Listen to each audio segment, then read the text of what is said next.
Welcome राय mount school. आज हम लोग हिंदी में शब्द विचार पढ़ेंगे। सबसे पहले हम देखेंगे शब्द किसे कहते हैं। शब्द की परिभाषा देखेंगे, एक या अधिक वर्णों के संयोग से बनी हुई स्वतंत्र एवं सार्थक ध्वनि को शब्द कहते हैं।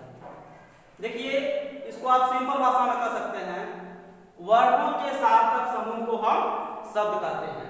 अब देखिए, जैसे रथ, जल, कमल, बरगद आदि। अब देखिए, शब्दों का वर्गीकरण उत्पत्ति के आधार पर किया गया है। उत्पत्ति के आधार पर शब्द के 5 प्रकार होते हैं। कौन कौन है उसको आप देखेंगे। सबसे पहला है तत्सम शब्द।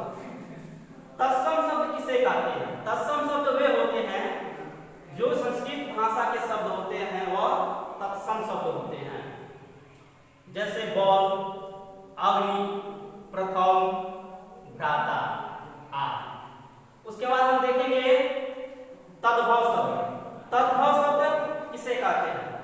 वह शब्द जिनका जन्म तत्सम शब्द से हुआ है, लेकिन इनको हम बोलचाल के रूप में प्रयोग करते हैं। यानी तत्सम शब्द का बिगड़ा हुआ रूप जो होता है वह तद्भव शब्द होता है। जैसे सूरज, सांप, कान, हाथ आदि। अब हम देखेंगे देशज शब्द किसे कहते हैं। देखिए, देशज शब्द है 2 शब्दों से मिलकर बना है, देश धम जौ। देश का मतलब होता है देश और जौ का मतलब होता है जन्म। जिन शब्दों का निर्माण अपने देश में हुआ है उसे हम देशज शब्द कहते हैं। जैसे झनकार, पटाखा, चटपटा, खलबली। अब चौथा नंबर है विदेशी शब्द। इसको हम विदेशी शब्द भी कह सकते हैं या विदेशज शब्द भी कह सकते हैं। यानी जिन शब्दों का निर्माण, जिन शब्दों का जन्म विदेशों में हुआ है उसे हम विदेशी शब्द या विदेशज शब्द कहते हैं। जैसे किलोग्राम, दर्जन, पार्टी, मीटिंग।